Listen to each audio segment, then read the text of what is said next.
Can we give ourselves grace and space? Can we forgive ourselves for being scared?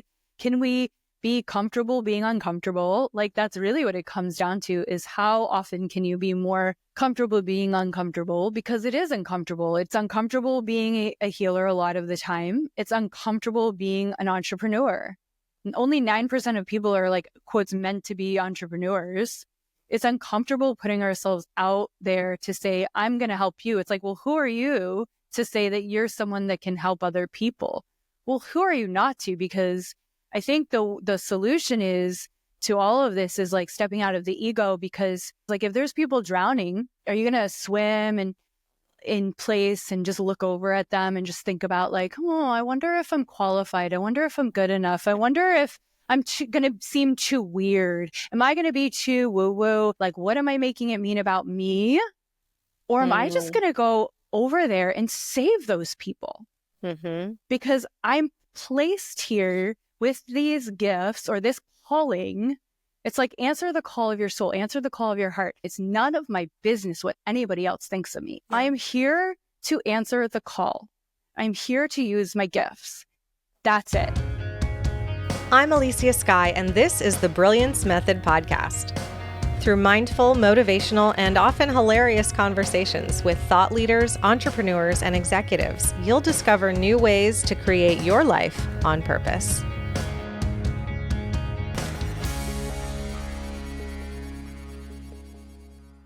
Hello, my dear friend. I am so excited to welcome someone I love and respect so much, Siri Baruc Thornton, to our show today. Siri was born in an American Sikh yoga ashram. How phenomenal. We're going to get to hear a bit about that story. But she mainly grew up with Reiki masters and channelers and meditation teachers in Vermont. Siri is an inherently creative being and is also an actor and a performer. She's been doing that her entire life on the East Coast and Los Angeles. She has traveled the world for films, and she's a domestic CEO. She's a mountain breathwork teacher, Akashic teacher, a Reiki master of masters. She's also a human design reader, a Buddhist practitioner, music and dance and dog lover. And she is so excited to be here with you today, sharing her magic. Hi, Siri. Hi. Hi, love. I wonder how many times when I say your name, it's setting off things for our listeners too. Does that happen? Maybe. We'll find out. Let us know. Keep us posted. Oh, I wore my Just Breathe shirt for you today. Oh, thank you. Oh. Yes, just breathe. Oh my gosh, right? We're all doing breath work every day, all the time. It's not something separate from us. It's not this like woo-woo thing. We all breathe every day from the moment we were born, hopefully, and till the moment we pass. We're doing breath work every day. It's just that there's an intentionality and there's a connectedness and there's a way that we allow it in a little bit more and more and more and more when we're doing actual breath work. Okay, so break it down, because a lot of people are like, wait, why do I have to learn how to breathe? Why do I have to work to breathe? What is breath? You don't have to do anything. You don't have to learn breath work. You can just see if you like it with different facilitators. That's what I've done. I've tried a lot of different facilitation because I want to sample all of it and I want to see what everyone's flavor is. And I want to pick up what I like and think that contrast isn't what I want. And I think that's where people get kind of caught up, is they'll sample one version or they'll have one idea of what breathwork is from something they saw or read or experienced or someone else experienced. And then that's where it ends. And so it's all perfect and everyone's perfect divine timing. And like, if you're drawn to it, you're drawn to it. And if you're not, you're not. But if you are curious and if you are drawn to it because you've heard about benefits such as, I feel the most me I've ever felt, or I just feel so completely authentically dropped into my power and my truth and expansive and expressive and braver and in bliss because that's how I feel, and that's how the people that come to my Zoom room feel. If you hear stuff like that and you're like, okay, let me see about this, then I would say try different experiences. See what you resonate with, because every facilitation is pretty different. I've worked with 3 different breathwork facilitators, and you were the most recent. And some of my favorite things about working with you specifically are, number one, your compassionate way that you support us, you cheerlead us, because you understand it takes a lot of effort and energy and commitment to stick to the breath. You give us permission to take little breaks, right? Which is so important to me. And I think for a lot of people who are not used to breathing, rhythmically and intentionally in that way. And I love the music that you choose. And I know it's so divinely inspired. It's like when you go to the gym, or if you could join a workout class and you're like, sometimes you'll leave because you don't like the music. Well, I would come to your classes just to listen to the music that you choose. It's so beautiful. Thank you. Because I was thinking about that this morning. Is music is so specific. But what's interesting is what I've heard a lot of is that the people that are really diving into the breath work and really diving into meeting themselves as intimately as they're ready to meet themselves is they actually don't even really notice the music or what I was playing. They're just in their own zone. Like they're like, I went to another galaxy. I don't even know what you were playing. And then I came back home when it was over. And then there's other people like me who I'm very sensitive to the music that's being played. Same as with my intimate time with my husband. Like I have to have my playlist, and I have to, because you all need to know this, but I'm just lightening the mood with like, some people are audially specific, and I play what I play. And if you resonate with it, great. And some people don't even notice it. And some people I'll say, don't let the music take you out of it, or maybe it's going to trigger you. A certain song might make you actually conjure up feelings of sadness or grief or anger or memories, beautiful memories. And it's all kind of, I'm doing this like fodder for your release and your processing and your transformation, because we go on an epic journey. And the music is curated in a specific way, an intentional way to bring you on this journey, this ride. So really what I'm here to do is help women and men, but mostly women, process their emotions. That's the transformation, is space to process those emotions. And whether we're aware of them or we're not aware of them, because we don't have to know what we're feeling. You don't have to be able, like in therapy, to pinpoint and analyze and talk about it for 10 years. You can get 10 years of therapy by just laying down and giving yourself space to feel. And it's so safe. My word right now is sanctuary. This is the intention, is to create sanctuary. So you feel your nervous system, more importantly, at the baseline, feels so good to just let go of whatever you're carrying. Like put down what you were carrying. Like Trevor Hall says, set down what you were carrying, put down what you were carrying. And that someone sitting for you and creating safe space for you is the greatest gift. I mean, think about the moment of death. What do you want? You want to be seen. You want to be known. You want to feel gratitude. You want to feel safe. You want to feel expansive. You want to feel like you can fully, entirely, completely let go. I don't think a lot of people think about that. Well, this is something we do in my Akashic class, is I guide them through this. It's on my podcast, so you can go through it. But same as birth. the energy of death and birth are very similar. We cannot avoid birth or death. Yay! Yay! And they both require the same energy, which is surrender. So our ego, as we know, because you do this work too, the transformative work, our ego, bless its heart, does not want to surrender. It wants to stay, quote, small and safe. Mm-hmm. And so it wants the predictable. And we know this from Inside Out and Inside Out 2 is that's its job. That's its job. Bless. But what we do in breathwork is we set it down and we say, it's okay. You can just take a break.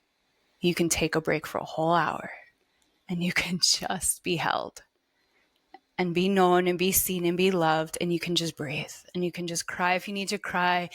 And you can primal sound into your pillow or into your arm or into the air, depending on where you are. If you're in Zoom, then you can turn over and use your mattress and just let it out. And it's safe to let it out because when we were 6 or 7, it wasn't always safe to let it all out, or it wasn't safe to do that sound, maybe. You know, Don't cry. You're right. We have not always felt safe. And I feel like I avoided breath work for so long because I didn't want to deal with some of those emotions. And I was feeding my ego and, all the reasons why I think I got cancer and all the other bullshit and stuff that, I'm still dealing with the after effects of. And full head chills when you say that. Yes. Thank you for saying that and normalizing it, because I think that's so many people's experience is we don't want to go there. We don't want to, right? It's like, oh my gosh, can I just keep getting through it? And can I just keep people pleasing? And can I just keep making more money? And it's like, oh my gosh, you guys, like we are spiritual beings having a human experience. And the only thing you're going to take with you is what your soul learned, like just love, So what if we could tap into that love that we get to experience in the quote unquote superconscious or afterlife or heaven or whatever you imagine it to be now? And Siri, you help facilitate that experience, not just through breathwork, but through all the things that you do. And I believe that you were blessed to a certain degree, that you were brought up into a spiritual household like this, because a lot of people are not, and some people are, and then they rebel, and maybe you did in your own way, but here you are. Yeah, so my soul chose to enter into a commune, a yoga, Sikh, Kundalini yoga ashram. And I've since learned recently that it was a cult. So that sucks, because it's like, I always looked at it as this really special thing. And my dad still looks at it, and my mom still looks at it as a very sacred, special, unique, harmonious, beautiful, disciplined time of their lives that set the foundation for so much. And also things get ruined by people's humanity. Mm-hmm. It's really sad and it's really dark and we won't go there. But luckily, I did not grow up there. We left, right? Because my dad got really sick and he could barely carry me up the stairs. And his body was like, if you're not going to do what's good for you, which is get proper rest, not burn yourself out, not be so disciplined, so restrictive, and so like monotone in the sense of like everyone has to be the same, then I'm going to kick out. Like that's what, as you know, like that's what the body will do if it's not in its authentic alignment, right? True story. So thank God for the body, because it was like, this is not the truth anymore. This is not serving you. And so he had to listen to his body. And we left. He actually had to lie and say to them he was going to start another ashram in Vermont, which he did not do. But he took my mom and me because he was afraid that if he left telling us that he actually wanted his own life, that we would not be able to see him that we would stay in the ashram. And so, Wow. he brought us, and then separated from my mom. And so it was a hard time. My mom, she always tells me, like, yeah, it was hard. She didn't know anyone, and that whole story, right? And so, but here's the thing. Ownership of our life, right? Like, there's something that was on her path in her destiny to go through that. And then my dad's brother, and I haven't told this story live before, but my dad's brother introduced my mom to my stepdad.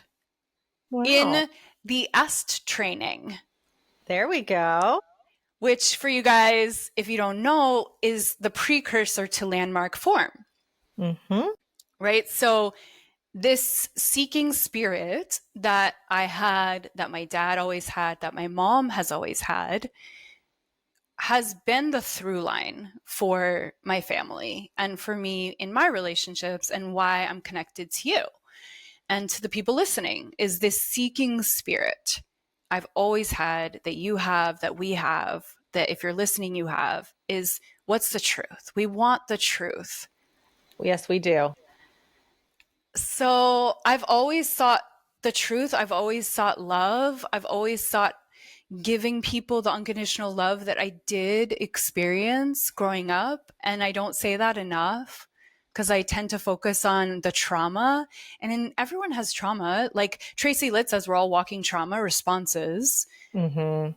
I was at the dog park today. I was like, yeah, we really are. Like, God, when you look at people like that, you just go, oh, I have so much compassion. Like, we're all just freaking walking around with these traumas. And so.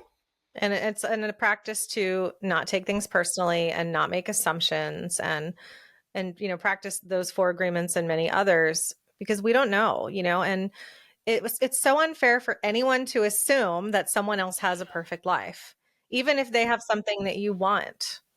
Yes. Yeah. We're all just wanting to be loved, to be seen, to be heard, to be known, to be felt. We're such I used to talk about this a lot, but we're such a touch-starved culture. Oh, yeah. Safe touch, safe consensual touch is not abundant in our culture. And we need it. Healing touch is so vital for people to feel good. And so that's what Reiki is, because my mom was a Reiki master. She became a Reiki master because of her migraine headaches that led her to that path. She had debilitating migraine headaches for a lot of my childhood. She was in bed.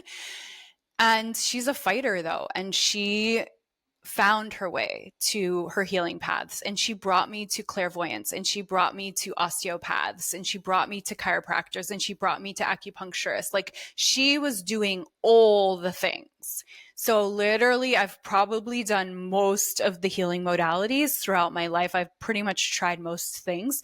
I haven't yet done ayahuasca. I have not yet gone to Sedona. Like, there's certain things I haven't done. I haven't been to Egypt yet, but like, I've tried a lot of modalities. We need to make like a spiritual bingo card. Yes! It's like, I haven't filled out my card yet. Okay, I've still got some things to experience. I've been to Sedona, but I've been to Jerusalem. I've been to Tel Aviv, but I've never done a mushroom thing where like the death of the ego. I haven't done that yet. Okay, we're gonna make our bingo card. This is gonna be great. So point being is, my mom, because you were asking about her, was a Reiki master. And I did, as you were saying, I did kind of push against it. When she first started doing Reiki on me as a teenager, I was like, what the fuck is this? I don't know about it. It's a lot of like love. And I was just like, but I very quickly welcomed it into my heart. And very quickly, it was incredibly transformative, because I was angry. I had a lot of anger about the instability I felt. And kids are so perceptive and intuitive. And, if you're born into this place with the intention of peace. And if you feel this fear or, tumultuous energy around what your parents were trying to do to get out, we pick that stuff up, and we have to heal it later. And there's parts of it that we carry, and it's not a bad thing. It makes us who we are. Yeah. And the ancestral trauma that we all carry in our bodies, it's all there. So all the limiting beliefs and all the lack and all the shame and all the unexpressed feelings, because I was the expressor. I would communicate and express all day long for everyone, and I still do. And as I got older in my 20s and 30s and 40s, probably early, I got in a lot of trouble for expressing what other people weren't willing to express. Why did you get in trouble? Oh, because I would say the thing that the person next to me wanted to say, they would whisper it in my ear, like, oh, this is an issue, or, and I'd be like, I'll fucking say it. But they didn't want you to say it. They just wanted somebody to bond with over their frustration. I'm like, I can't have any of that secretive, like, we need something, but we can't say it. I'm like, no, like, we got to sort this out. So, but I've learned to titrate. I've learned to, I'm going to be 46. I've learned patience. I'm learning patience. It is a lifelong lesson, my love. But wait, a lot of people are too scared to speak up. More people are scared to speak up than have the power and confidence that you do. So where does that come from, and how can those of us who are sometimes scared to speak up borrow a little bit of I'll have what she's having over there with I'm just going to say it. What's the intention under it? Make it safe within your own body, within your own nervous system. Is how everything comes back to that. Like, be more courageous, or speak up more, or be happier, or be more alive, or be more successful. It all comes back to me, to make it safe. So how? Well, there are practices such as breathwork, such as Reiki, even Akashic record reading, which I take. There's several episodes recently on my podcast, The Authentic Creative, where I take you through the whole experience of connecting with your team, your masters, teachers, and loved ones. There's all sorts of ways that are intrinsic to us. There's haven. I mean, how many tools are there? Havening, like crossing your arms over each other and just hugging yourself and breathing. There's having a full breathwork session with a breathwork facilitator. There's listening to a voice that's soothing. There's meditation. There's putting your bare feet in the grass, like grounding yourself, going in the forest, like getting in water, right? What were you going to say? Oh, well, so you said make it, in order to speak up for yourself, in order to make decisions that you're uncomfortable making, you have to make it safe in your body in order for you to do so. Here are tools to help you make it safe in your body. But there's a step in between, which is choosing to use the tool. What's that? How do you do that? Well, so talking about steps in between is becoming aware that there's something you want to say. This is a mindfulness practice. Right? So that is, again, being aware of our body. Like, do I feel tightness in my chest? Do I feel tightness in my throat? Do I feel a little bit of something bubbling up in my system? Noticing the sensations in the body as something is occurring. We need to hear that. Calling you to want to communicate something.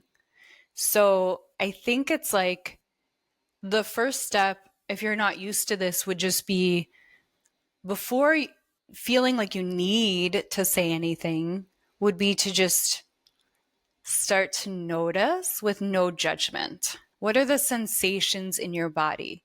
Because the body not only keeps the score, but it also is our biggest wisdom and communicator. So we will feel contracted. We will feel tight in our body, in our stomach or our heart or our throat. We will feel contraction if it's not safe, if it feels like we can't speak our truth. And then conversely, for example, after I've had a breathwork session or I've facilitated a breathwork session, I have been talking everyone through gently how to do the breathing, belly, chest, exhale. So all of a sudden, the person feels, the facilitator or the person laying down, experiencing that session, feels expansive, feels safer in the body, feels safer in the nervous system.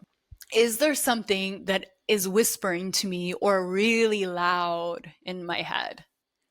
Because the longer we don't communicate the thing that we're wanting to communicate, oftentimes the louder it will become. So it's really starting to notice either the whispers or whatever that is, the communication. It's the consciousness, right? Becoming more conscious of what you're wanting to say. Once you become more conscious of it, can you breathe? Can you make it safe in the body?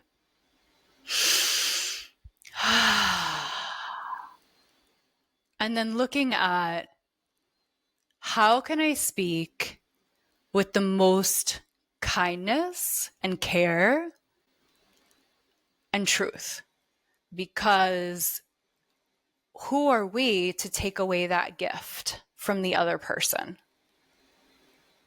They might years later, an hour later, a minute later, decades later, or let's even go there lifetimes later, be so grateful that you did or said the thing that triggered them. Because we actually learn the most. There's that saying, don't waste a good trigger. We actually learn the most from those disruptive moments, from the things that are said that we don't necessarily want to hear or we don't agree with, or that is in contrast to our thoughts or what we're thinking or what our experience is. So feedback, whether it's I'm getting it from someone else or they're giving it to someone else, if I'm giving it to them, feedback is always an opportunity for our growth, and the ego does not like it. The ego really does not like it sometimes if it's contrasting to what our old belief system was. But what the opportunity is, if we can make it safe to set down the ego, is that we get to grow. And that's the whole point. That's why we're here. We're here to evolve, and we don't evolve by being the same as everyone else and saying the same things as everyone else and never being triggered. So if you are struggling with being able to say the thing that you need to say or to express the thing you need to express, is just little half steps, baby steps. First, noticing, getting clear with yourself, and then using the kindness and the compassion and a little bit of courage, 20 seconds of courage, because everything just comes down to 20 seconds of courage that we ever do, just that moment of decision, and then speak your truth with your heart, with compassion. Because I think if people speak their truth, I had this voice teacher that was so good, but he was really harsh, and he worked with a lot of famous actors, and he would sometimes speak his truth, but without the compassion. And I think someone speaking their truth without the compassion, the empathy, the love, that actually can be harmful and land the wrong way. And we've all done it, and it needs repair afterwards, and it can't always be easily repaired. But when we speak our authentic truth, when we're in our alignment with our true self, and we speak our truth, even if our voice is trembling, but we do it with love, then we're doing someone a blessing, right?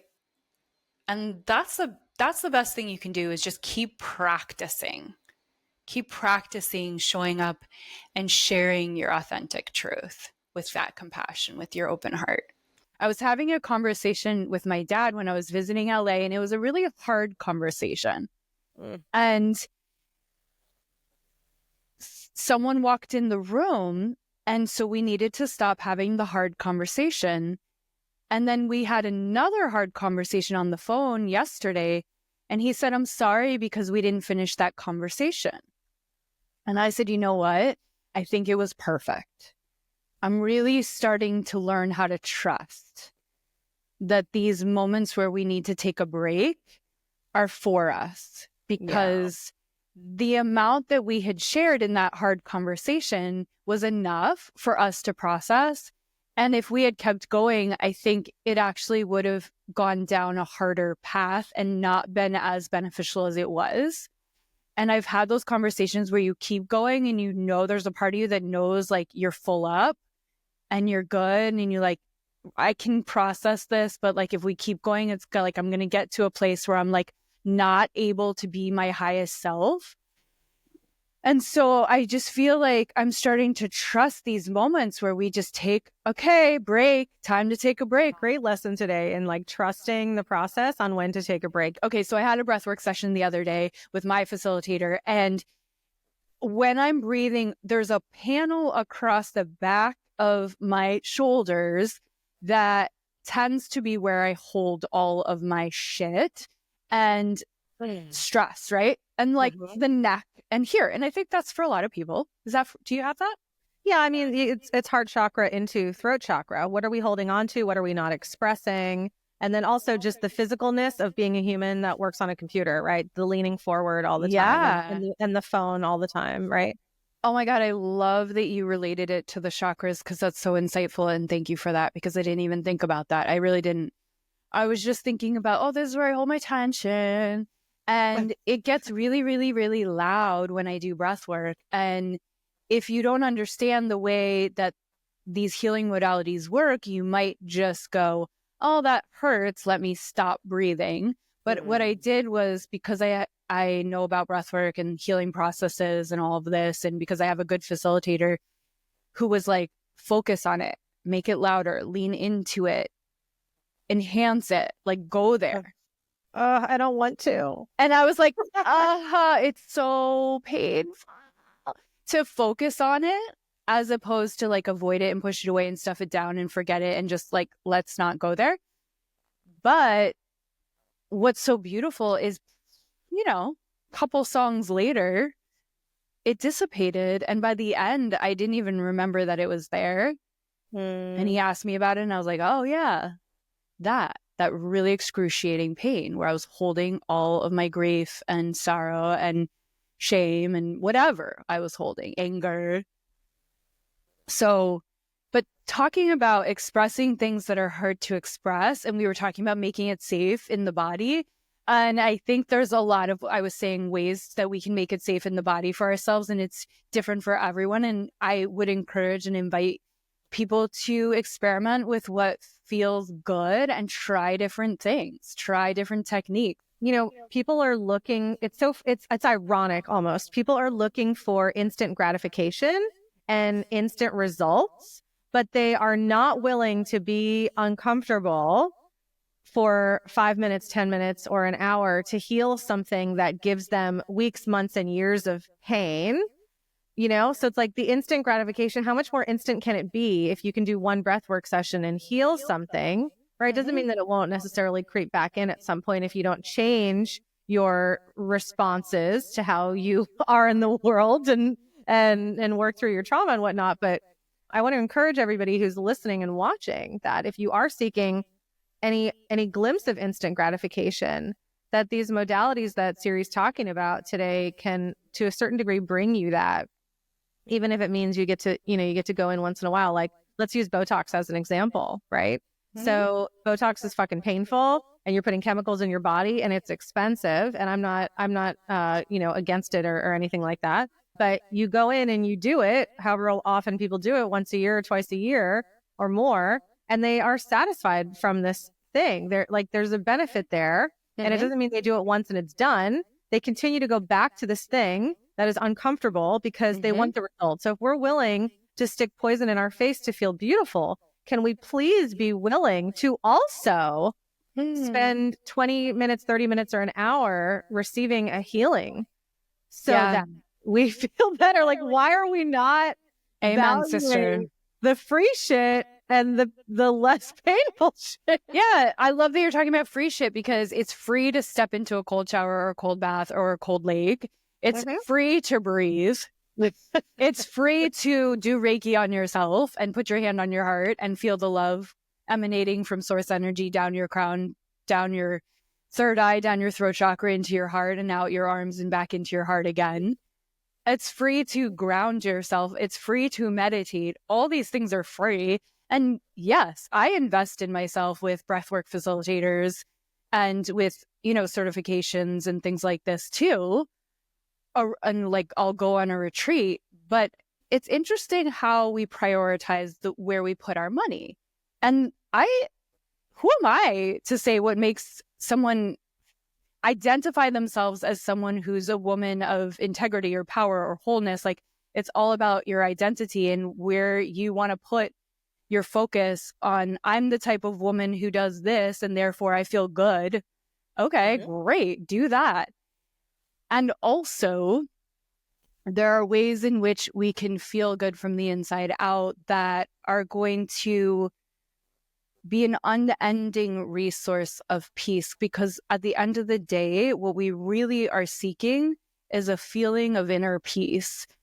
And that is the true success. It's not, as Kathy Heller says, a pile of things. It's not the externals. It's that we just are looking outside of ourselves because our eyes are outside looking, facing outside, that we are prone to thinking that everything is outside of ourselves. But ultimately, when we give ourselves the thing that is going to regulate our nervous system or heal us on a deep inner child level, like really get to the root of the root of the root, then we are going to be glowing. We are going to be beautiful. I mean, breathwork, Reiki, Akashic, these things that I facilitate and teach, they will make you more beautiful, because you will actually let go of the things that cause you to not feel good. You will literally shed weight. You will literally glow from the inside out. If we're talking about wanting to look pretty, because you're talking about Botox, if you want to look pretty, do cold showers, do Reiki, breathe. Just breathe.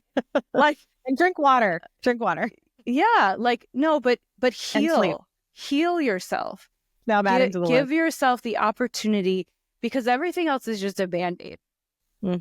Oh, yeah. Yes. Right. And so, when people are starting to embrace Eastern practices versus Western practices, when I was going through cancer treatments and people were saying like, gosh, you're so, they didn't use the word woo-woo at the time, but let's use that word, right? You're so woo-woo. I can't believe you're doing chemo. I can't believe you're doing radiation. I can't believe you're doing surgery. And I was like, I'm doing this and that. I'm doing chiropractic, acupuncture, herbs. I'm drinking disgusting Chinese teas that are boiled down from God knows what, that smell like blood and bark. dirt. Yeah, totally. Horrible. It's horrible. Right? Yeah. Like, I'm doing this and that. Like, when you go to Asia and you go to the hospital, there is an Eastern wing and there is a Western wing, so integrative. Yeah. Integrate. So that's what we're talking about today. We're not telling you to, just, you want to do this, then all you have to do is breathe and drink water. You can do everything else you're doing. This doesn't take away from anything. It enhances it,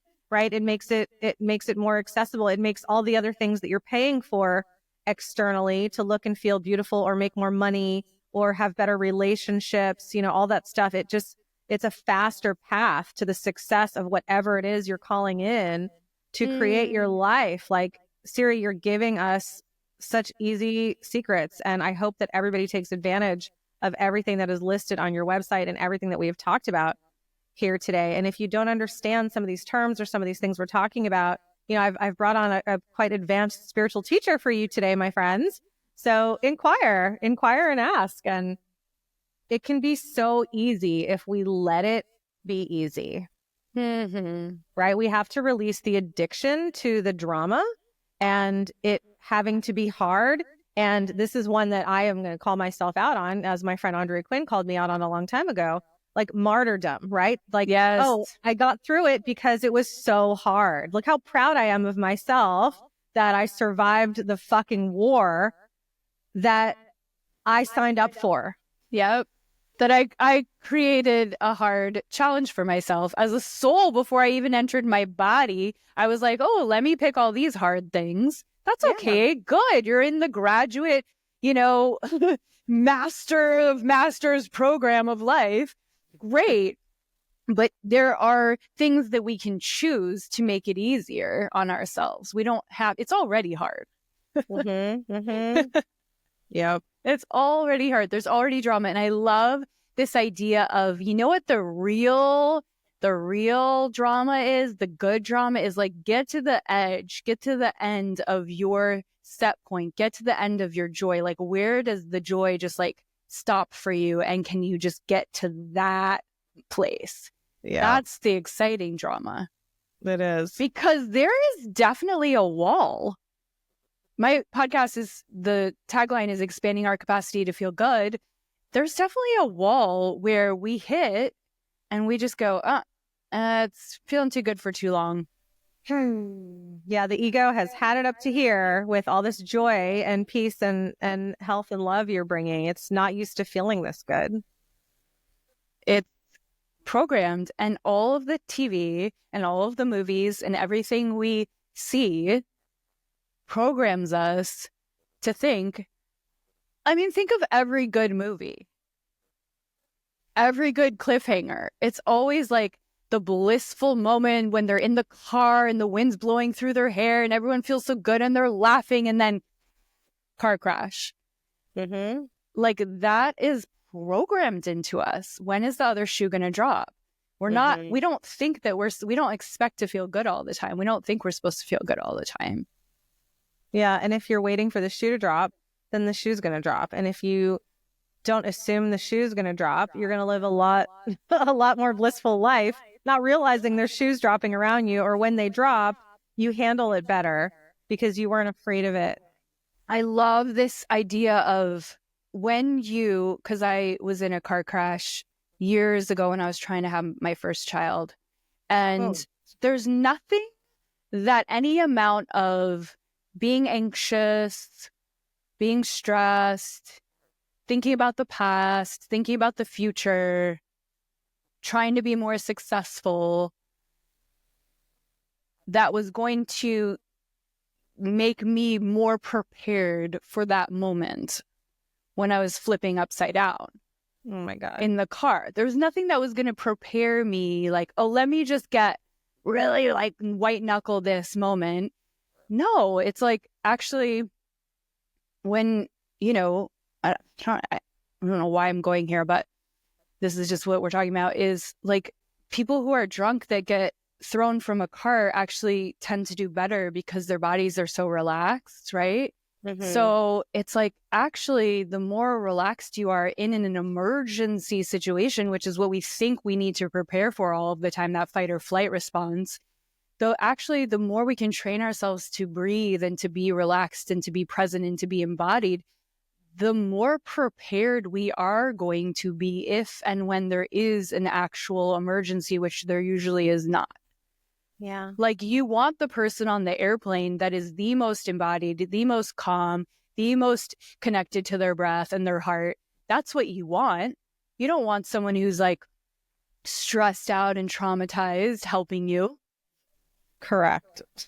I was in a car accident, and it's so interesting. We don't think we might think we know what our final wish is going to be, but it actually is something else when you're faced with it. And I don't know if you had this experience in your car crash. I'd love to hear about it if you did. So I was in a pretty bad car wreck. I was in the passenger seat and I was asleep. And when I came to, the airbag had gone off, and it has all that dust, that white powder And so it filled my lungs and I couldn't actually take a breath. And I was in pain from the seatbelt jerking me and the bag hitting me. And so I thought, oh, my lung is punctured. I thought I was dying. I literally thought I was dying. And so I, as whisper gravelly as I could, I woke up my friend who was passed out with his head down on the steering wheel. And I shook him and he kind of looked up and I was like, what happened? And I said, call my husband. And he got my husband on the phone and I said, Kaylin, I was in a bad car accident. I'm dying. I want you to bring my dog Muppet to the hospital so he could see my dead body so he knows why I didn't come home. I don't want him waiting at the door for the next 10 years, right? Wow. So I'm saying, I'm getting through these words and my husband goes, the fact that you're even able to whisper talk, the fact that you're talking means your lung is not punctured. You're going to be fine. Or he was just like this calm, anchoring voice. He's like, guess what? You're not dying. I will see you at the hospital. I'm not bringing Muppet because you're not dying. And I was like, what? And then the ambulance guy comes over and he pries open the door and he goes, hey, I'm going to cut you out of the seatbelt. I was like, okay. Yep. And so he cuts me out of the seatbelt. And then I said, while you have your scissors, can you please just cut my bra because it feels so horrible right here and I need to take my bra off. And he goes, oh, honey, I've been waiting for somebody to ask me that all day. And then I started laughing. And then he started laughing and I really realized I wasn't dying. And to your point, this long-winded story is the amusement, the calm people around you and, just like that's what you want. That's what you want. Yeah. You want that lighthearted amusement, calm. And that's how we feel when we regulate our nervous system and we give ourselves Reiki. And that's like heal so you can be that person for someone else when they need you. 1,000,000%. What was going through your mind when you realized you were in a horrible accident? Yeah, everything slowed down as the car was turning over. And I had this moment where I thought, I don't want to yell out the window to anyone because I don't want to bother anyone. Honey. Right? Like, what the actual fuck is that shit? Fawning. It's like ridiculousness. I mean, that is like the most extreme example of what is your mind even saying to you? And luckily I snapped out of it. And then I think I must have started screaming or something, but someone came and pulled me out and I have, the scars and I still to this day don't know who did that. Some angel pulled me out. And then there just happened to be an ER nurse right there and she helped me and it was all okay. Wow. But I do remember as I was flipping over everything in slow motion being like, oh, this is the moment. Okay. All right. I was like, all right, this is it. This is how it happens. And there was this like not intentional, but just organic surrender of like, oh, here it is. Here's the moment. All right. I guess I'm here. Yeah. Because of how you've lived your life. Most people would have been panicking the entire time. I don't know. I think it just was something that like kicked in. Like it's not, because I was always quite an anxious person, even through these years of doing all the healing work. I still deal with fear and anxiety, but I've got the tools, and I know how to come back. Yeah. That's the key right there. Right? Yeah. You have the tools and you know how to come back. And that's what people need. And they're looking for them. They're looking for them externally and they're paying a lot of money for them and they're within us and we can access them. So we've talked a little bit about Akashic Records, but barely. And some people don't know what that is. They've never heard of it. Yeah. I got to experience learning how to open my records through my intuitive teacher. And I've received a couple Akashic Records reading sessions. So I'm a huge fan. And I think they're so powerful, amazing, insightful. The most incredible intuitive guidance you will ever receive is from your record keepers. And I would love you to just tell us a little bit about what are the Akashic Records? Yeah, so I'm going to hold up a couple books, and one of them is called How to Read the Akashic Records, Accessing the Archive of the Soul and Its Journey by Linda Howe. I have it. Oh, good. And I highly recommend getting it if you don't have it. And then if you're curious at all, and then Healing Through the Akashic Records, Using the Power of Your Sacred Wounds to Discover Your Soul's Perfection, also by Linda Howe. She has 3 other books as well. Wow. I'm going to be interviewing Linda on my podcast. She's incredible. Thank you. She is a founder. She is one of the founders, one of the people who's like really been at the pioneering the movement of the Akashic being more accessible to all of us, because it didn't used to be that way. And now it's known in the spiritual realms, like, okay, you guys are ready for this. You can access this. And knowing that the Lords of the Records are only going to allow in and allow through the information, the wisdom, the people that are ready, that it has that covered. So we don't have to worry about, people that have been raised in certain religious upbringings, that there's like a concern about, well, I need there to be like a middleman and I'm not supposed to access this information myself. I wouldn't, because I don't have that upbringing, I wouldn't worry about it. But I would just say that there is a protection that's already there, that you don't have to worry.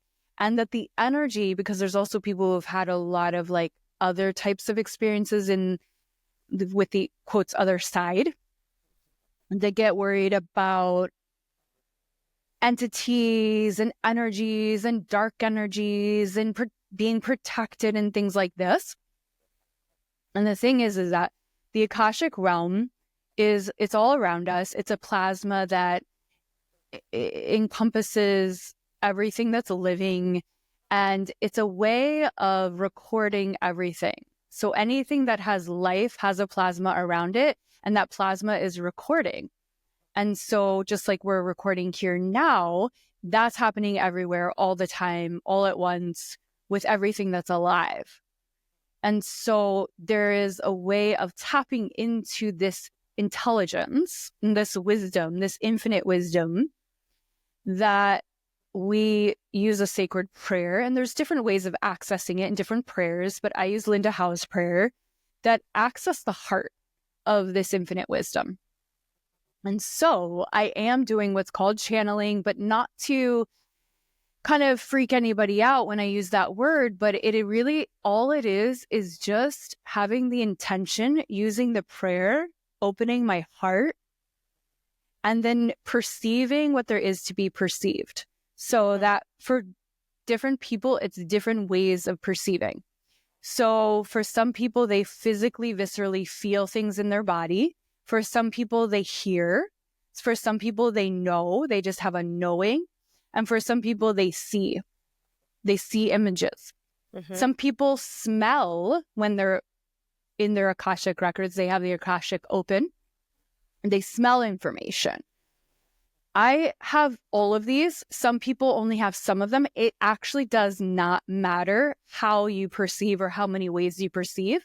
What matters is your intention, your heart, and just the dignifying of the person you're reading. So if you're reading your own records, you are in a space of trusting and letting yourself be uplifted by the vibration and the truth and the honesty and the love of that realm. It is an unconditionally loving realm. And some people have never felt what that feels like, that kind of love. It is all encompassing, and it can be unfamiliar to feel that kind of unconditional love. So some people could actually like buck up against it and be like, well, no, that's not me. Well, your masters, what we call masters, teachers, and loved ones, see you through these eyes of unconditional love, through the eyes of the Lords of the Records. So Lords of the Records are protective.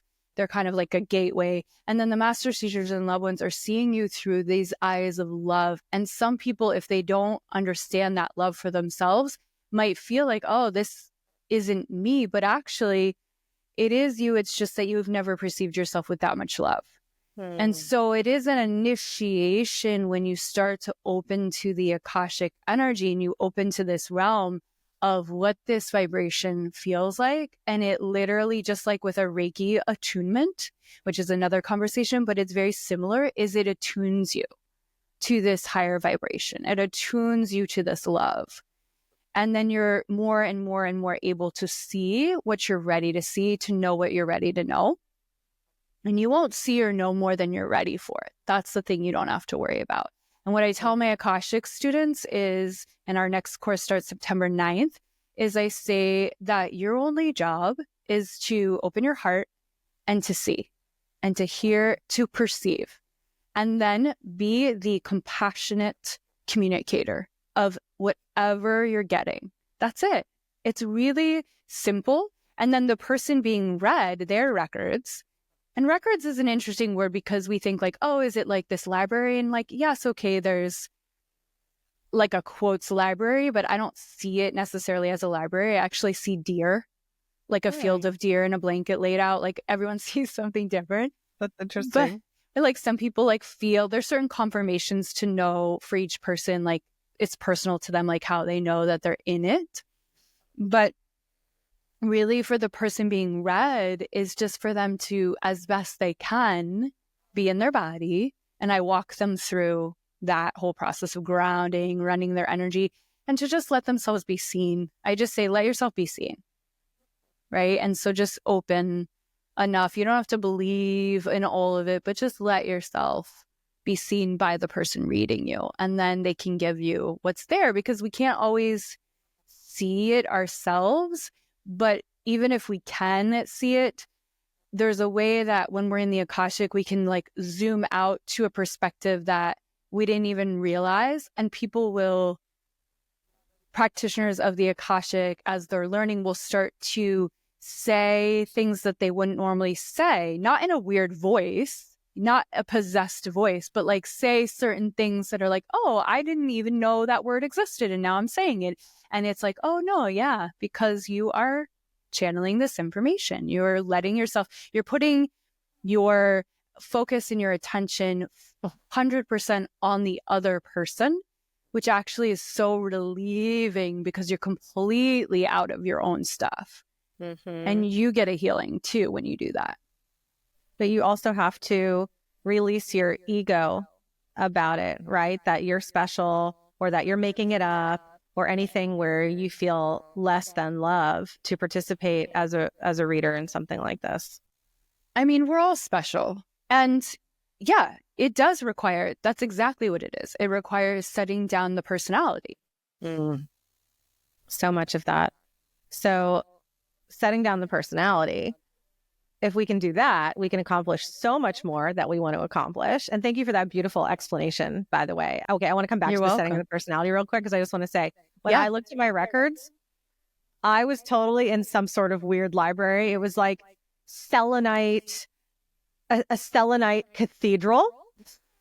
That's where I was. It was like the selenite cathedral with like the bluest, beautiful sky and birds and trees and tall beings, tall, beautiful, ancient beings that were barely humanoid.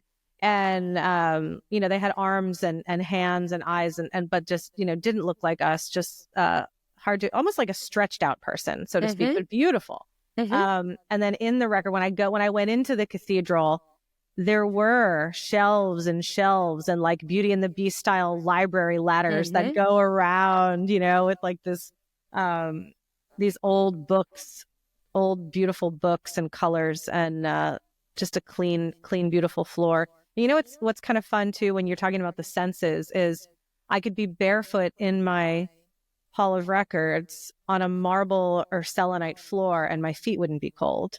It would just be the perfect temperature because it is just love. I hadn't thought about that before you explained it. For everyone, it's like that's what you were needing or wanting or expecting. And so therefore, that's how the records delivered it to you. And that felt amazing to you. And so it's perfect. You know what I mean? Like, and I have seen the library image as well. but then it has become this deer thing. So it's so unique and individual to each person, but it's not a literal place. Right. Yeah. Right. You get to discover it, and it's going to sometimes be different. And that's the discovery of it. Yeah. You know, I've been watching so many near-death experience videos lately on YouTube, like NDE Diary and The Other Side and Shaman Oaks and all these channels. One of my friends was like, I don't know about near-death experiences, because when everybody crosses, they see and feel something different when they first get over. And I'm like, of course they do. Of course. Like, you've just discarded your body. You're going to be in an environment that feels either safe or curious for you in some way. It's not going to be the same. Like, if you've grown up with religious beliefs, maybe you see pearly gates. If you did not, maybe you're in a meadow with a deer, like you just described. Yeah, right? that's so true. Right. It's true. So like, you get to let it be different. And, you know, I'm a skeptic of everything, and I love science, and I love to bridge the gaps between science and the brain and like how our body works. And even recently, Dr. Drew Pinsky brought Tyler Henry on to an episode of Hollywood Medium. It wasn't that recent. Devo came on as the guy who was getting the reading. Okay. And Tyler Henry met Dr. Drew at this neuroscience lab, and they hooked up his brain to watch what does his brain do when he's channeling, when he's in a mediumship trance. And Dr. Drew, he received a reading from Tyler, and he was blown away. And he was like, but I think he's an atheist. And he was like, I don't actually believe that my dead spirits are talking to Tyler, but I do believe that when we die, there's an energy from our being that is left here in this realm. And I think that is what Tyler is tapping into, not necessarily talking to our dead ones or angels or whatnot. And I don't disagree, but I think it's that and the angels and the dead ones and everything. Like, I think it's all of it, right? Yeah. Well, you can't destroy energy. That's science. That is science. You cannot destroy it. So where does it go? It still exists. Your energy is somewhere. It has to go when you drop your body. Yeah. Well, what they saw in the brain scans as he was going into it was, you know, all the parts of his brain like kind of are lit up, like kind of what happens when you die. It goes into that kind of that dopamine hit, and different centers light up that don't normally light up when you're awake. It was really interesting from a scientific perspective. And so I feel like, because we are so connected to the body and we've chosen to incarnate into this body, everything that we've talked about today in regards to grounding, and then the practicing of being safe in our body in order to get the best results from everything else that we're doing, it's not all disconnected. So people who are more primarily scientific can go in and find the scientific connections in this stuff. If it helps you to feel safe, to try it. And you touched on, for people who are specifically religious, their religious guides have said to them, hey, don't have a middleman. But you said something so important, which is you are protected. You're not going to see things you're not ready to see. You're not going to hear things you're not ready to hear. There's nothing unsafe about this, as long as you are working with someone of integrity, which is who you are in and out, Siri. Thank you for that. You're welcome. Yeah, and you'll know when you choose whatever facilitators you're choosing for any of these things we've talked about, whether it feels right. Just and trust that. So a lot of people who are listening or watching this show are entrepreneurs or trailblazers in their own field. And I do attract a lot of spiritualists and a lot of healers, or people who are drawn to the healing arts. So what guidance would you give someone who is scared to dive in to identifying as a healer or a practitioner, a spiritual practitioner, and the money side of it, right? And I know that's tricky, and we all have our ups and downs when it comes to that. But I myself told a story when I realized the gifts that I had. And I said, I don't want to be a psychic reader. I don't want to be a woman in a window with a neon sign. Ironic, you know? And because I saw so many intuitives struggle financially, and I like nice things and I like to be very generous. So people are scared to dive into the healing arts as a profession. So what guidance can you give them, since you are all in, baby. You left your life in LA pursuing your movie stardom. So how do they do it? Okay, so I see this as two things. The first part is the witch wound, primarily, because, and what I mean by that is most people that are drawn to the healing arts that are healers but don't want to call themselves healers are warriors of light, are empaths, whatever you want to call it, practitioners of healing, space holders, all the names, psychic. First of all, we're all psychic. We're all healers. I do believe that. I do too. But people are drawn to this tend to have had other lifetimes where they were also drawn to this, and tend to have had lifetimes where, for any spectrum of, someone shamed you, someone made you feel weird, you felt like you were an outcast, you didn't have a table to sit at lunch, to you were burned at the stake. So that whole spectrum, that whole gamut could have happened in any of your lifetimes, whether you believe in past lives or not. There's also this lifetime. What did it feel like in your body? What did you make it mean? Because we're meaning-making machines. What did you make it mean when you told someone that you saw their aura, or you told someone that you had a dream that they were in and it was this premonition, or whatever the experience was, and you didn't feel, quotes, normal, or someone judged you, or someone didn't like it, or they were triggered, or they thought you were healing them and then they projected something onto you. I mean, there's a million things that could happen as someone who is here to be in the light and to help people to heal and to facilitate that kind of healing. So,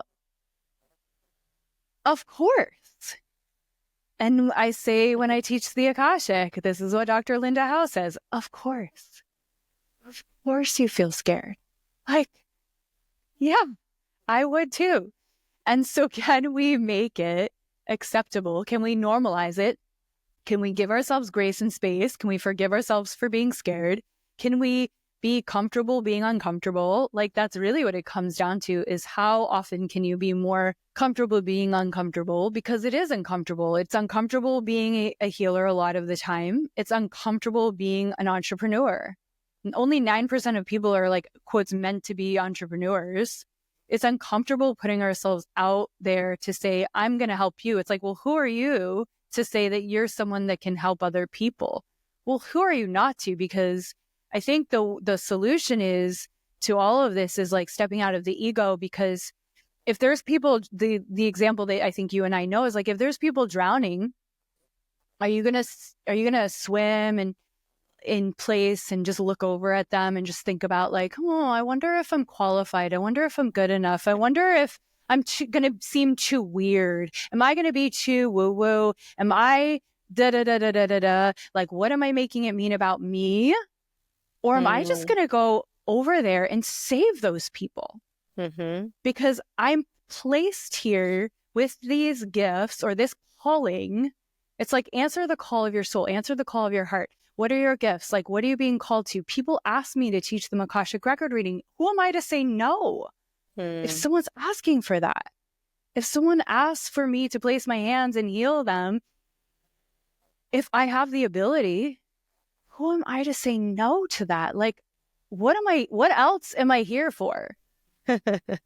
So, if you have a propensity to something, if you have a calling for something, if you're good at something, if something like Moana is like called to the ocean, like, I gotta go, like, if you know. And so it's not about us. And this is a continual thing I'm still learning, is like how to set it down. It's none of my business what anybody else thinks of me. It is none of my business. I am here to answer the call. I'm here to use my gifts. That's it. It's not about what other people think about me. It's not about, I'm not going to get burned at the stake. Like, it's not happening. So I think it's discerning these moments of what is the fear really about? And then the other piece of it is like continuing into like this thing of being visible is I love this thing of, well, people can only see you if they're able to see you. Like, you don't have to worry about it. It's sort of like the same thing we were talking about in the Akashic. It's like, you don't have to worry about it. Because if they're meant to hear your message, if they're meant to see this conversation, if they're meant to hear this conversation that we're having, they're going to hear it. And if they can't hear it, they won't hear it. Yeah. You know, there's so many of our colleagues who are creating podcasts right now. And even just this, right? The imposter syndrome can come up. There's so many podcasts. I'm late to the game.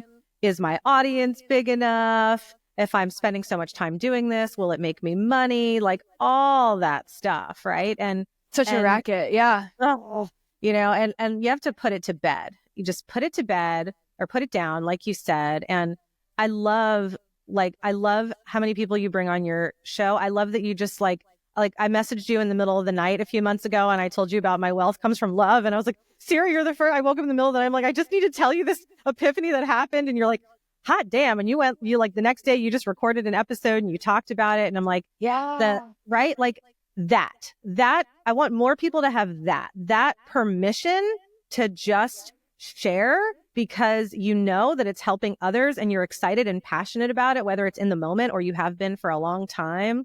And I don't fully own that yet. And it took me a long time. Yeah. But I had to get over all the bullshit and all the nonsense that kept me in my witch closet of doing a spiritual show for entrepreneurs to have the life they want and make more money and be their best selves and all the things that we talk about here and trust their intuition. Well, because you wear a lot of different hats, just like I do. And when you wear different hats, you get scared that those are going to somehow conflict with each other. Yeah, but they don't. They all serve each other. Yeah. Right. And then the money piece you were asking me about, I'm still figuring that out. But I am getting closer to what I think is the answer, which is that abundance is literally this conversation. Abundance is literally the feeling I have when I connect heart to heart with someone I love. Abundance is when I allow myself more and more and more space to feel good and good and good and good consistently. When I do practices, when I invest in myself. So abundance is, we're swimming in it. And this idea that is, yes, so real. And I definitely have bought into it, that as a spiritual person, as a healer, that I can't be rich or I can't make good money. I've definitely bought into that. And also, I've definitely hustled to make money as a healer. And that did not work long term. It worked for short periods of time and then I burnt out. So what I'm finding is showing up and giving it over, because that's my only job, is to show up, fully show up, consistently show up and be myself. And being myself means creating safe spaces for other people and giving them love and showing them how powerful they are and showing them how they can expand and feel good. Like, that's it. And so eventually, I truly believe that if I keep doing that, allowing myself to feel the abundance, allowing myself to show up fully, consistently, it's gonna always be there. I've always been taken care of. I will always be taken care of. Right. So it's trust and surrender and faith that the universe will conspire in your favor. Abundance is your birthright. I did an episode on my wealth comes from love because it's been a mantra of mine for almost 4 years, but I finally had that epiphany when I messaged you. So if you're watching this, you're listening and you haven't heard that episode yet, you know, we are love. That's all we are. God is love. We are a part of all of that. So abundance is not something we are seeking. It is something that comes from us. Like, we are that. So my wealth comes from love. My wealth is eternal. It's eternal. And I get to tap into it and express it, which is what you just said. And as you continue to show up and express it and share and follow your dharma, you will be taken care of. And not just your basic needs met. You can have a luxurious life however you want to have. Yeah. And it's how we see ourselves. It's just continuing to decide to see yourself as someone who's the kind of person who likes nice things and receives nice things. Yes, please. My friend and client, her name is Laurel Ann Porter, and she's a shaman and she's a musician. And we were on one of our coaching calls with the group, and I've quoted her so many times, I have permission to share this. She said out loud, she was like, here I am, universe, doing my thing. Like, bring me who needs me, like from a place of joy. Yeah. Right? Like, hey, I got the message. I'm here. I got the delivery truck. Who am I going to? What's my route today? You know? And love it. From that place of joy, they will show up. If you build it, they will come. Oh, I just watched that movie recently. Oh my God. Wait, which movie did you hear that in? Because I first heard it from Muppets from Space. Okay, not that one, but that's so cool. Field of Dreams. Yes, for me. It is Field of, it's a, yes, Field of Dreams. No, there's a part in Muppets from Space where, I don't know, most people haven't seen that one. It was kind of like one of the weird Muppet movies. They're all weird, but it's a gonzo movie, and he's trying to find his people, and it's the funniest fucking shit, Siri. It starts off, he's having a dream about Noah's Ark, and Noah's bringing 2 of everything, except Gonzo gets like, hey, no, there's not 2 of you. You can't come on the ark, right? Okay. And so he wakes up from this nightmare and he realizes, oh my gosh, I'm all alone on Earth. Like, who am I and where did I come from? And so it's this whole journey to find out, like, are there any more Gonzos in the universe? And it's a weird ass movie, but he wants to connect with his like alien ancestors. And wow. So, yeah. That was ahead of its time. Ahead of its time, man. And it was like before the Marvel multiverse, it was Gonzo trying to find the other Gonzo. Right. Now, back from the Muppets from Space tangent. My mother, I believe she was a Reiki master. She was at least level 3. And my sister, she attuned her. And I got my Reiki 2 certification, but I have not gotten my Reiki 3. And I continue to use it, though. And I know you have a teacher certification. Keep an eye out on Siri's website and all of her offers and her Instagram to see when she is offering these again or offering replays. But can you tell us just a little bit about what is Reiki and what will happen at your certification class? Thank you. I appreciate that. So Reiki is the energy of unconditional love. It's a natural system of being able to come back home to the soul that you are. So physically, mentally, emotionally, and spiritually, you get to come into a state of homeostasis, and then your body knows exactly how to heal itself. So whatever that means for the body, it knows. So just like when you take an Advil, for example, because you're in pain, you take that Advil and you don't think about how does the Advil know and how does my body know how to work with the Advil to then relieve that specific part of my body. It just knows where it needs to go. And so this is the same with the Reiki wisdom and energy, that it flows where it needs to go. And so you can do all sorts of types of Reiki, but you can do Reiki on yourself, first and foremost, on your body, your spirit, your soul, your mind, your body, so that you can come home to you. You can feel safe. You can feel that unconditional love. You can get all the healing that you're needing and wanting. I love giving Reiki to myself. I've been doing it most of my life. It's just inherent to me. It is the gift that keeps on giving. It never stops. You have it forever. Once you're attuned, you always have this ability. And we are all able to heal ourselves in this way. It's just that when you have the attunements, these sacred attunements, it's like tuning the radio station, and that it's just clicking you into that vibration of the unconditional love so that you can act as that channel for it in a clearer way, in a more intentional way. And so then that's first degree Reiki, where you learn how to do Reiki on yourself and maybe like your plants or your vitamins or your medicine or a pet. And then in the second degree Reiki certification, you learn how to do long distance healing. So that's not hands-on, obviously, where you are learning symbols and mantras that are sacred symbols and mantras. And from the Reiki master, you have these attunements where it's this process where it's very, very pure. It's the symbols and mantras are being used to open you up and to slough off whatever is not needed. So I'm doing this with my hands, which is just like moving them because it's like really helping you to come into your highest vibration, into your most coherent, your most whole self. And like moving energy too, right? Moving energy yes, through but not and out. yes, but in a non-manipulative way. So there's never anything in the training that I give and that I've learned that is doing anything to you in a manipulative way. It is all about creating the environment for you to have what you need.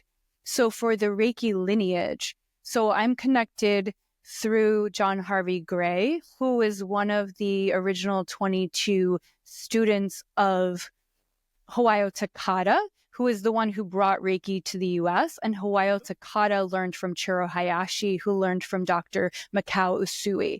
And so Dr. Usui was like kind of the originator, if you will, if there is such a thing, because, Reiki is, Jesus and Buddha. I mean, people have been healing others and themselves since the beginning of time. It is the most natural thing ever. But this lineage is a very, specific way of, we invoke. So even when I do a breathwork class, I now invoke the healing Buddha and the master spirits of Reiki. I allow that lineage to come through me. And so I'm not doing it myself as a practitioner. I'm actually opening myself as, again, just like with the Akashic, as a channel. I'm opening myself to universal life energy, to that spiritual energy. So it's a life-giving energy. And so if it's in second degree Reiki, I can send it to one person. I can send it to a group of people. I can send it to the whole world. I can give a whole 60-minute laying down treatment to someone on a massage table. I can do what we also learn in first degree Reiki, which is just a smaller treatment, 15 minutes. And so this is something that can heal yourself, can heal others, but not you as the healer, you as the facilitator of that healing, right? Creating the space for that healing to occur. And honestly, it's miraculous. There's so many stories that I could get into, but we'll do it another day or you can reach out to me. And I'm happy to tell you if you want to come to class or just have a little consultation to tell you all the miraculous stories of Reiki, because there's so many. I would love to hear them. I wouldn't do it justice to try and fit it in right now. Even though I said I didn't want to be the psychic in the window with the neon sign, I did do Reiki. I did have people come to my house. I had the massage table. I loved doing healing. And even when then I was starting to do life coaching in person and people would come to my office for coaching and then business coaching, I always did healing. And even now in my group coaching calls, we start off with the grounding and the running energy and whatnot that you and I are both trained in different ways, but very similar meditation, same training, just with different people, which was amazing. We still do it. We send each other love and healing. And when I think about what does Elysia in 20 years, 30 years, 40 years, I don't know, look like, right? And I jokingly call myself the witch in the woods. And I already have 11 acres in the mountains of North Carolina. And I hope that I'm going to be building lots of beautiful cabins and houses and gorgeous, lots of glass windows and whatnot for my friends and I to go and just all, not in a culty way, but like grow old and die together. Love it. I do want to teach. I do want to facilitate. I'm in a period in my life right now where I'm expanding, and I hope to reach millions or billions of people in all the wonderful ways that we heal and we help. And then I know, just as life does, life gets smaller, as we get older. Not for everybody. There's the Betty Whites and the William Shatners and those who are still reaching a billion people while they're in their 90s. But I see my life getting smaller in the way that I lay hands and that I teach and help. So that's my long-winded answer of yes, I do want to. And I share all that kind of exposition because people do look up to me and ask me why I make the choices I make in my life. And everything is intentional, and I think that's why people like us are grounded in what we do and why we are able to call in different types or levels of abundance and happiness and happy marriages and healthy bodies. is through intention. So yeah, for sure. Well, I appreciate you so much. And thank you for showcasing my gifts so that I can help more people.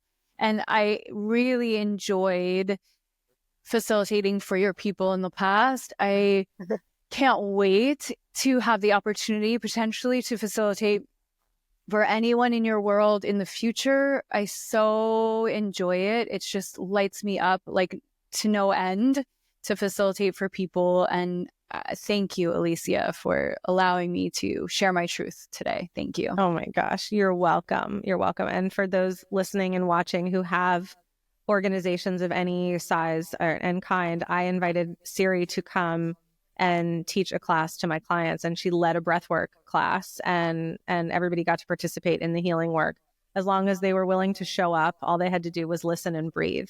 And it was profound and beautiful, and one of the best breathwork sessions I've ever had. So we will be calling you back, and I hope others do too. So to get in touch with you, Siri, your website is sageandblushwellness.com. The link is in the descriptions of the podcast. Your Instagram is your name, Siri Baruc Thornton. Thank you for being you. I love you so much. I'm so happy you're my friend. I'm so happy that you became my accountability partner. We bonded because we both chant. Like, there's just so much magic. And one day we'll love each other in person. Yes. Can't wait. Mwah. Mwah. All right, love love. you. Thank you.